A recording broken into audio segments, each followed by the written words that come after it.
युवा अधिवक्ता हैं, मैं चाहूंगा कि आप भी अपने विचार रखें।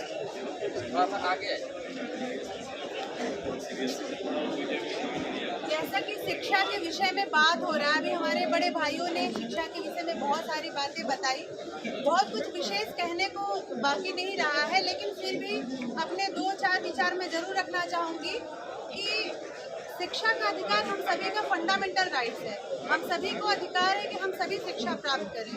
बावजूद इसके कहीं न कहीं इतनी महंगी होती जा रही है कि आम इंसान के लिए बहुत मुश्किल होता जा रहा है। हम आप शिक्षा के लिए एक अच्छी शिक्षक बनने के लिए तैयारी तो जरूर करते हैं, लेकिन गवर्नमेंट टीचर बनने के बाद सबसे पहले अपने बच्चों को हम प्राइवेट स्कूल में डालते हैं।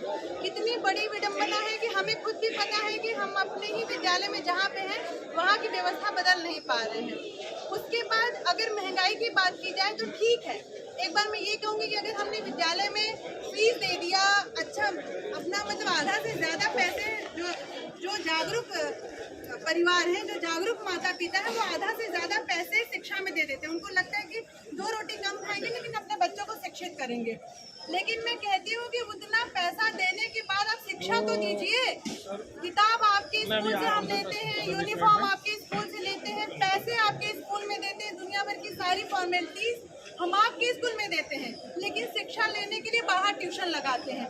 मतलब एक ही क्लास में पढ़ने के लिए हर माता पिता पे दोहरा खर्च आता है। आप सभी इससे भुक्तभोगी होंगे, आप सभी जानते होंगे कि आज जो बच्चा नर्सरी में है, जो प्ले स्कूल में है, वो बच्चे भी ट्यूशन जाते हैं। हमें आपको याद होगा कि हमने कब से ट्यूशन शुरू किया।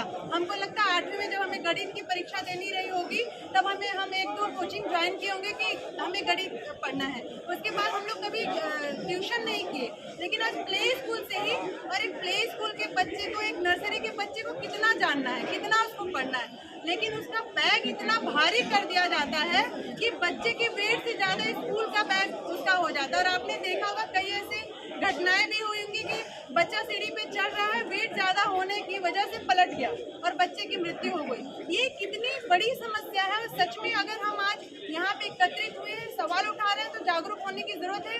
मैं अपने सभी अधिवक्ता भाई बहनों से भी अपील करूंगी कि आप सभी इस मुहिम में शामिल हो, क्योंकि अधिवक्ता के अंदर इतनी पावर है कि वो जो चाहे वो कर सकते हैं उनके अंदर। तो मैं आप सभी का आह्वान करूंगी कि आप सभी आए और एकजुट होकर आवाज उठाएं। इसके खिलाफ हमें कड़ी से कड़ी कार्रवाई के लिए आवाज उठाना होगा, एकजुट होना होगा। जय भारत, हर हर महादेव।